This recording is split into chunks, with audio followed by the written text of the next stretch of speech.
Did he tell you about his trip to the UK? Did he speak to you sort of as a friend about it and what he experienced?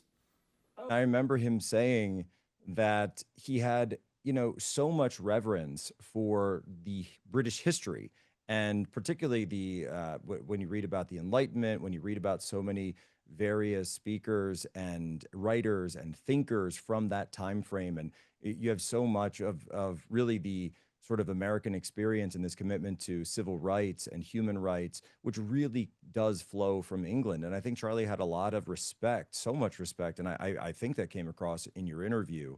People may have thought he was being cynical in Oxford at Cambridge, but he really wasn't. That's something that Charlie actually writes about quite a bit. He writes about a lot of the English preachers that would come out over to the United States. And he understood, because he was a student of history as well, that this didn't come from, it didn't sort of, generate spontaneously somewhere in the world. It actually generated from specific traditions that came from Anglo-Saxon Britain. And that's something that he had a real and true respect for. And also, he believed that is so much in those ideals, particularly obviously the one freedom of speech, that, well, look, he went and gave his life for it. He actually sacrificed his life for this ideal. I'll put it this way. He said that he thinks that the UK is in a poor state, to put it bluntly. He thinks that the UK, incredible traditions, incredible people, and yet something has gone wrong with the governance over there. We talked very much about various positions on online freedom of speech and censorship, as well as mass migration, both legal and illegal. And him saying that it seems to me that the character of the United Kingdom has changed, and has changed from really what he thought he would find coming to London. That something has really changed, and he's not sure if it was for the better, and that he thinks that there was hope, but only if the British people fight back. I actually have a cousin who drives a black cab in London. What does he tell you about the UK? When we talk about this, he says there's a lot of opportunity, but he says a lot of the same forces. He sees a lot of it where the change has been there. I think he's been there about a decade now, and he's seen a huge change in the last 10 years in terms of the makeup of the people who are in London. And he says it doesn't feel like London anymore. It doesn't feel like the city that he moved to. No, he's quite right. All the real Londoners have sort of left and moved to the coast and the shires. I mean, London's a very strange place, but anyway, that's another conversation. We're getting our own Sadiq Khan in Zoram Madami in New York City now. Tell our British viewers about this guy in New York City. Is a guy who's taking these issues that I'm talking about, something like the housing crisis, or something like the financial crisis, or a lot of these issues that are going on, and he's used that to ride to the forefront of politics in New York City. He's currently leading in the polls, but not leading by a lot, because people are starting to learn more about him. And what we're seeing is full on avowed socialism from him. And also, by the way, very positive statements that he's made about communism. They will sink New York City into absolute and abject ruin if this man and his policies are allowed to take over. Using the internet without a VPN, a virtual private network, is a bit like taking to the road without car insurance. All it takes is one unlucky moment to cost you a lot of cash. This video's sponsor is Private Internet Access. They are the VPN to help keep you safe. Click the link in the description below to find out why over 30 million people have downloaded PIA to protect themselves online. A virtual private network is an app that hides your IP address and helps keep your data private.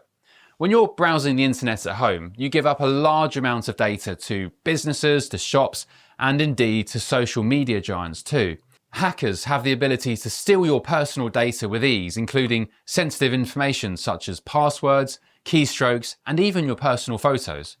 Private Internet Access helps protect your personal data by encrypting your internet connection to keep your data out of the hands of cyber criminals. And it's not just hackers either to be concerned about. Information can be censored too. When Canada passed their C-18 bill, social media giants decided to ban news content on their platforms. But PIA can protect your ability to consume the news and content you love. Private Internet Access is available for Windows users, Mac OS, Android, Linux, iOS, and you can use one PIA subscription to protect an unlimited amount of devices. And we've got a huge GB News discount for you too. Click the link in this video's description and you'll get a massive 83% off PIA. That's under £2 a month, the price of a coffee, and you'll get an extra 4 months completely free on top. Also, there's a 30-day money-back guarantee too. Visit piavpn.com/GB News to start protecting yourself digitally today.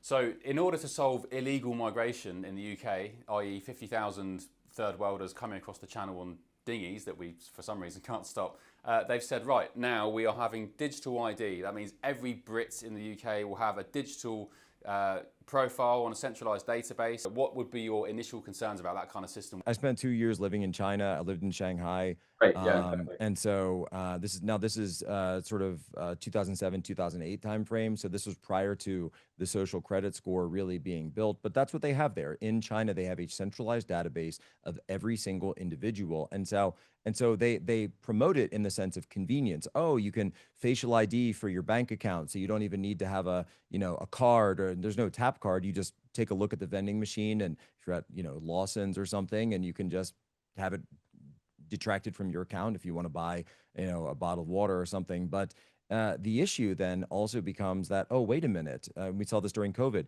Wait a minute, you have come in contact with someone who had COVID. There is someone in your building who has COVID. Now suddenly you can't get on the metro. Now suddenly you can't go into work. Now suddenly your car won't start. This gives a system of total control. When the UK gave Hong Kong back to China, there was this sort of sense that if we open up more to China, that they will become more like us. But unfortunately, I think that the system has gone in reverse. And we, those of us in the free nations, the United States, the United Kingdom, have unfortunately become more like China, because our leaders, our political leaders and business leaders would go to China, and it becomes the aphrodisiac of power. They find out what it's like to wield total power, and they want it for themselves. And they will tell you, we want the China model here, and we're willing to get it, whether it's COVID, whether it's going green and the specter of climate change, although that's not as popular anymore. So great, if the crisis is migration, we'll use that to say this is the reason that we need the China model. That has been the goal for some time now. You know about Keir Starmer and our government at the moment? What have you heard? What have you heard on the grapevine? Well, I was actually at the White House the day that he had his first meeting with President Trump. I was there, and he seems to have taken on a different tack in terms of his relationship with President Trump, where he's tried to be as friendly as possible and to be there to butter him up at the same time, President Trump has been friends for a long time, a decade plus, with Nigel Farage. And I've looked at the polls right now, and I see what Reform is doing, and it seems like it's riding quite high in the standings right now. Now, I know that that there isn't an election that's to be called anytime soon, but you look at the deep unpopularity of Keir Starmer, and there's no question that I think the time is absolutely ripe right now, it seems to me, for the people of the UK to rise up and throw off both the establishment right and the far left and try to find a new path.